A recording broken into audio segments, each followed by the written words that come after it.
राज्य सरकार के मंत्री, सांसद, विधायक, उडुपी के अष्टमठों के सभी अनुयायी, उपस्थित अन्य संतगण, देवी और सज्जनों, कर्नाटका की इस भूमि पर यहां के स्नेहीजनों के बीच आना मेरे लिए सदा ही एक अलग अनुभूति होती है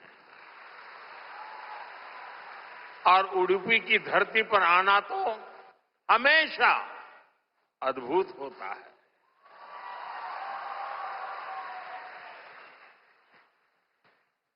मेरा जन्म गुजरात में हुआ और गुजरात और उडुपी के बीच एक गहरा और विशेष संबंध रहा है।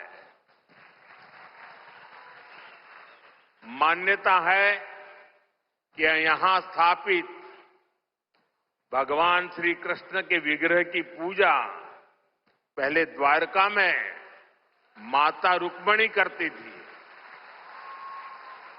बाद में जगत गुरु श्री मध्वाचार्य जी ने इस प्रतिमा को यहां प्रस्थापित किया और आप तो जानते हैं, अभी पिछले ही वर्ष मैं समुद्र के भीतर श्री द्वारका जी का दर्शन करने गया था, वहां से भी आशीर्वाद ले आया। आप खुद समझ सकते हैं कि मुझे इस प्रतिमा के दर्शन करके क्या अनुभूति हुई होगी। इस दर्शन ने मुझे एक आत्मीय आध्यात्मिक आनंद दिया है। साथियों, उडुपी आना मेरे लिए एक और वजह से विशेष होता है। उडुपी जनसंघ और भारतीय जनता पार्टी के सुशासन की मॉडल की कर्मभूमि रही है। 1968 में उडुपी के लोगों ने जनसंघ के हमारे वीएस आचार्य जी को यहां की नगरपालिका परिषद में विजयी बनाया था और इसके साथ ही उडुपी ने एक नए गवर्नेंस मॉडल की नींव भी रखी थी। आज हम स्वच्छता के जिस अभियान को राष्ट्रीय रूप देख रहे हैं, उसे उडुपी ने 5 दशक पहले अपनाया था। जल आपूर्ति और ड्रेनेज सिस्टम का एक नया मॉडल देना हो, उडुपी ने ही 70 के दशक में इन कार्यक्रमों की शुरुआत की थी। आज ये अभियान देश के राष्ट्रीय विकास का राष्ट्रीय प्राथमिकता का हिस्सा बनकर हमारा मार्गदर्शन कर रहा है। साथियों, रामचरितमानस में लिखा है, कलिजुग केवल हरिगुण गाहा, गावत नर पावही भवथाहा। अर्थात कलयुग में केवल भगवत नाम और लीला का कीर्तन ही परम साधन है। उसके गायन कीर्तन से भव सागर से मुक्ति हो जाती है।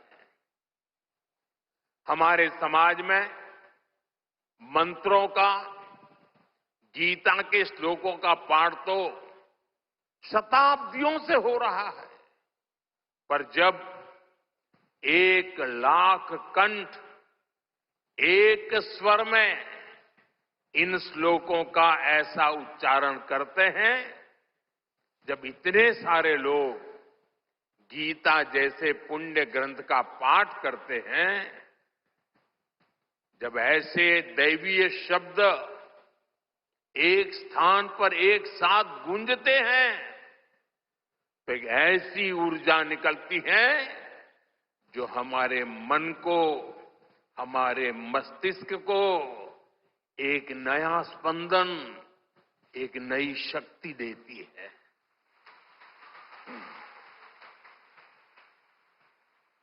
यही ऊर्जा अध्यात्म की शक्ति की है। यही ऊर्जा सामाजिक एकता की शक्ति है। इसलिए आज लक्ष्य कंठ गीता का ये अवसर एक विशाल ऊर्जा पिंड को अनुभव करने का अवसर बन गया है। ये विश्व को सामूहिक चेतना, कलेक्टिव कॉन्शियसनेस की शक्ति भी दिखा रहा है। साथियों, आज के दिन विशेष रूप से मैं परम पूज्य श्री श्री सुगुणेन्द्र तीर्थ स्वामी जी को प्रणाम करता हूं। उन्होंने लक्ष्य कंठ गीता के इस विचार को इतने दिव्य रूप में साकार किया है।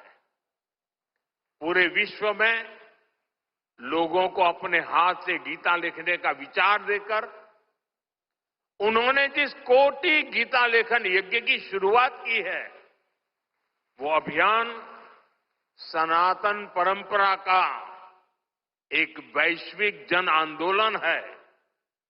जिस तरह से हमारा युवा भगवत गीता के भावों से, इसकी शिक्षाओं से जुड़ रहा है, वो अपने आप में बहुत बड़ी प्रेरणा है। सदियों से भारत में वेदों, उपनिषदों और शास्त्रों के ज्ञान को अगली पीढ़ी तक पहुंचाने की परंपरा रही है। और ये कार्यक्रम भी इसी परंपरा का भगवत गीता से अगली पीढ़ी को जोड़ने का एक सार्थक प्रयास बन गया है। साथियों, यहां आने से 3 दिन पहले मैं अयोध्या में भी था। 25 नवंबर को विवाह पंचमी के पावन दिन अयोध्या के राम जन्मभूमि मंदिर में धर्म ध्वजा की स्थापना हुई है।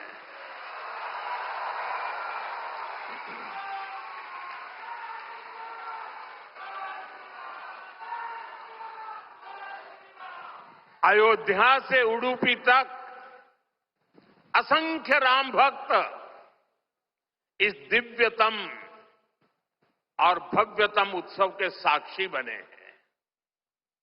राम मंदिर आंदोलन में उडुपी की भूमिका कितनी बड़ी है, सारा देश इसे जानता है। परम पूज्य स्वर्गीय विश्वेश तीर्थ स्वामी जी ने दशकों पहले राम मंदिर के पूरे आंदोलन को जो दिशा दी, ध्वजारोहण समारोह उसी योगदान की सिद्धि का पर्व बना है। उडुपी के लिए राम मंदिर का निर्माण एक और कारण से विशेष है। नए मंदिर में जगत गुरु मध्वाचार्य जी के नाम पर एक विशाल द्वार भी बनाया गया है। भगवान राम के अनन्य भक्त जगत गुरु मध्वाचार्य जी ने लिखा था, रामाय शाश्वत सुविस्तृत षड्गुणाय सर्वेश्वराय बलवीर्य महारणवाय, अर्थात भगवान श्री राम 6 दिव्य गुणों से विभूषित सर्वेश्वर और अपार शक्ति साहस के सागर है। और इसलिए राम मंदिर परिसर का एक द्वार उनके नाम पर होना उडुपी, कर्नाटका और पूरे देश के लोगों के लिए बहुत गौरव की बात है। साथियों, जगतगुरु श्री मध्वाचार्य जी भारत के द्वैत दर्शन के प्रणेता और वेदांत के प्रकाश स्तंभ है। उनके द्वारा बनाई गई उडुपी के अष्टमठों की व्यवस्था संस्थाओं और नव परंपराओं के निर्माण का मूर्त उदाहरण है। यहां भगवान श्री कृष्ण की भक्ति है, वेदांत का ज्ञान है और हजारों लोगों की अन्न सेवा का संकल्प है। एक तरह से ये स्थान ज्ञान, भक्ति और सेवा का संगम तीर्थ है। साथियों, जिस काल में जगतगुरु मध्वाचार्य जी का जन्म हुआ, उस काल में भारत बहुत सी आंतरिक और बाहर की चुनौतियों से जूझ रहा था। उस काल में उन्होंने भक्ति का वो मार्ग दिखाया जिससे समाज का हर वर्ग, हर मान्यता जुड़ सकते थे। और इसी मार्गदर्शन के कारण आज कई शताब्दियों के बाद भी उनके द्वारा स्थापित मठ प्रतिदिन लाखों लोगों की सेवा का कार्य कर रहे हैं। उनकी प्रेरणा के कारण द्वैत परंपरा में ऐसी कई विभूतियां जन्मी हैं जिन्होंने सदा धर्म, सेवा और समाज निर्माण का काम आगे बढ़ाया। और जन सेवा की ये शाश्वत परंपरा ही उडुपी की सबसे बड़ी धरोहर है। साथियों, जगतगुरु मध्वाचार्य की परंपरा ने ही हरिदास परंपरा को ऊर्जा दी। पुरंदरदास, कनकदास जैसे महापुरुषों ने भक्ति को सरल, सरस और सुगम कन्नड़ा भाषा में जन जन तक पहुंचाया। उनकी ये रचनाएं हर मन तक, गरीब से गरीब वर्ग तक पहुंची और उन्हें धर्म से, सनातन विचारों से जोड़ा। ये रचनाएं आज की पीढ़ी में भी वैसी की वैसी ही है। आज भी हमारे नौजवान सोशल मीडिया की रील्स में श्री पुरंदरदास द्वारा रचित चंद्रचूड़ शिव शंकर पार्वती सुनकर एक अलग भाव में पहुंच जाते हैं। आज भी जब उडुपी में मेरे जैसा कोई भक्त एक छोटी सी खिड़की से भगवान श्री कृष्ण का दर्शन करता है तो उसे कनकदास जी की भक्ति से जुड़ने का अवसर मिलता है। और मैं तो बहुत सौभाग्यशाली हूं, मुझे इसके पहले भी ये सौभाग्य प्राप्त होता रहा है। कनकदास जी को नमन करने का सौभाग्य मिला है। साथियों, भगवान श्री कृष्ण के उपदेश, उनकी शिक्षा हर युग में व्यवहारिक है। गीता के शब्द सिर्फ व्यक्ति नहीं, राष्ट्र की नीति को भी दिशा देते हैं। भगवत गीता में श्री कृष्ण ने सर्वभूत हिते रताः ये बात कही है। गीता में ही कहा गया है, लोक संग्रहम एवापि संपश्यन कर्तुम अहर्षि। इन दोनों ही श्लोकों का अर्थ यही है कि हम लोक कल्याण के लिए काम करें। अपने पूरे जीवन में जगतगुरु मध्वाचार्य जी ने इन्हीं भावों को लेकर भारत की एकता को सशक्त किया। साथियों, आज सबका साथ, सबका विकास, सर्वजन हिताय, सर्वजन सुखाय, ये हमारी नीतियों के पीछे भी भगवान श्री कृष्ण के इन्हीं श्लोकों की प्रेरणा है। भगवान श्री कृष्ण हमें गरीबों की सहायता का मंत्र देते हैं और इसी मंत्र की प्रेरणा आयुष्मान भारत और पीएम आवास जैसी स्कीम का आधार बन जाती है। भगवान श्री कृष्ण हमें नारी सुरक्षा, नारी सशक्तिकरण का ज्ञान सिखाते हैं और उसी ज्ञान की प्रेरणा से देश नारी शक्ति बंधन अधिनियम का ऐतिहासिक निर्णय करता है। श्री कृष्ण हमें सबके कल्याण की बात सिखाते हैं और यही बात वैक्सीन मैत्री, सोलर अलायंस और वसुधैव कुटुंबकम की हमारी नीतियों का आधार बनती है। साथियों, श्री कृष्ण ने गीता का संदेश युद्ध की भूमि पर दिया था और भगवत गीता हमें ये सिखाती है कि शांति और सत्य की स्थापना के लिए अत्याचारियों का अंत भी आवश्यक है।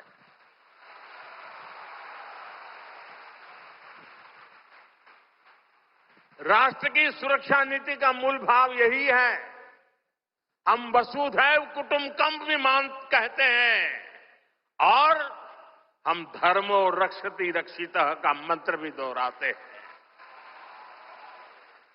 हम लाल किले से श्री कृष्ण की करुणा का संदेश भी देते हैं और उसी प्राचीर से मिशन सुदर्शन चक्र की उद्घोषणा भी करते हैं। मिशन सुदर्शन चक्र यानी देश के प्रमुख स्थानों की, देश के औद्योगिक और सार्वजनिक क्षेत्रों की सुरक्षा की ऐसी दीवार बनाना जिसे दुश्मन भेद न पाए और अगर दुश्मन दुस्साहस दिखाए तो फिर हमारा सुदर्शन चक्र उसे तबाह कर दे। साथियों, ऑपरेशन सिंदूर की कार्रवाई में भी देश ने हमारा ये संकल्प देखा है।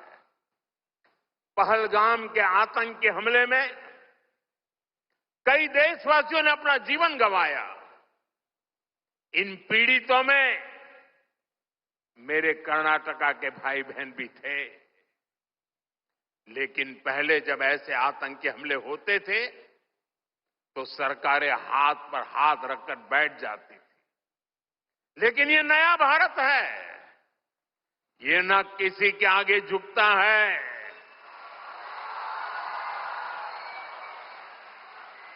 और न ही अपने नागरिकों की रक्षा के कर्तव्य से डिगता है। हम शांति की स्थापना भी जानते हैं और शांति की रक्षा करना भी जानते हैं। साथियों, भगवत गीता हमें कर्तव्यों का, हमारे जीवन संकल्पों का बोध कराती है और इसी प्रेरणा से मैं आज आप सभी से कुछ संकल्पों का आग्रह भी करूंगा। ये आग्रह 9 संकल्प की तरह है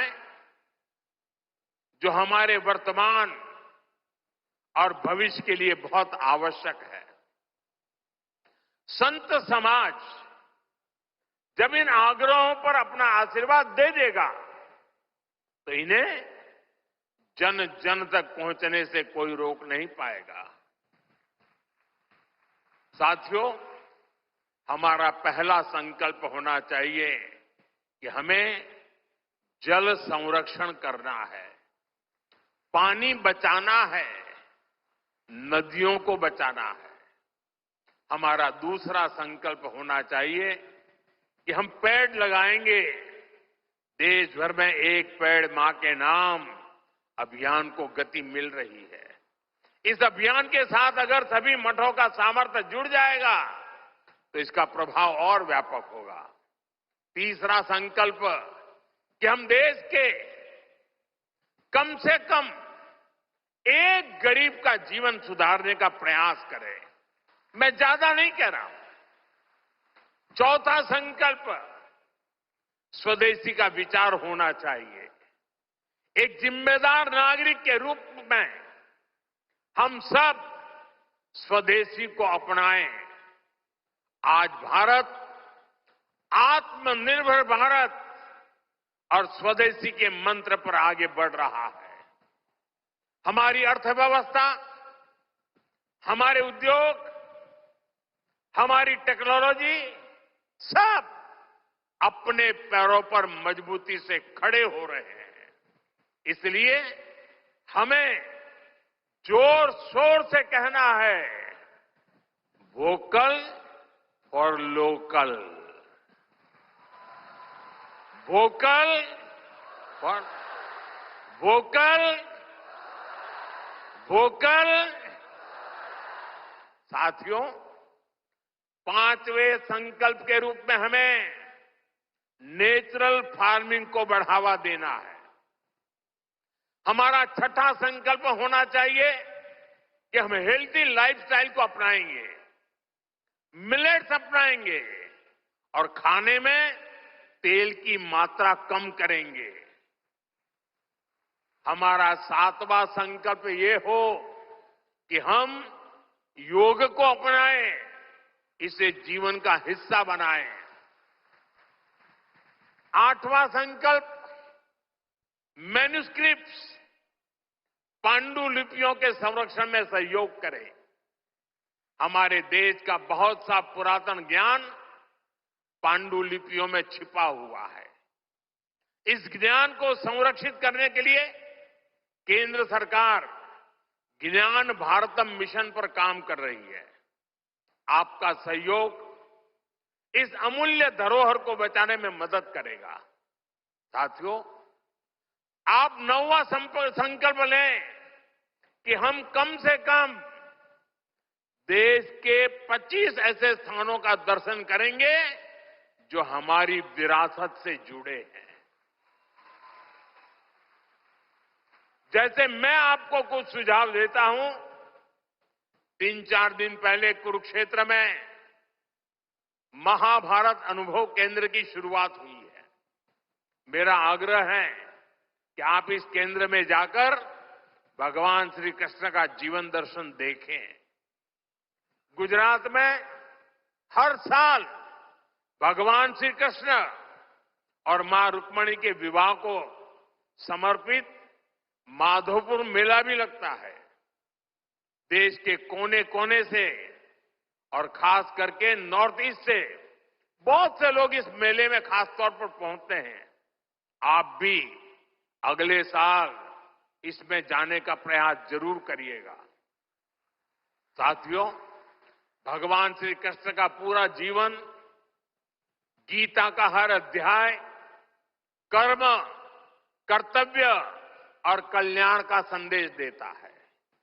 हम भारतीयों के लिए 2047 का काल सिर्फ अमृत काल ही नहीं, विकसित भारत के निर्माण का एक कर्तव्य काल भी है। देश के हर नागरिक की, हर भारतवासी की अपनी एक जिम्मेदारी है। हर व्यक्ति का, हर संस्थान का अपना एक कर्तव्य है और इन कर्तव्यों की पूर्णता में कर्नाटका के परिश्रमी लोगों की भूमिका बहुत बड़ी है। हमारा हर प्रयास देश के लिए होना चाहिए। कर्तव्य की इसी भावना पर चलते हुए विकसित कर्नाटका, विकसित भारत का स्वप्न भी साकार होगा। इसी कामना के साथ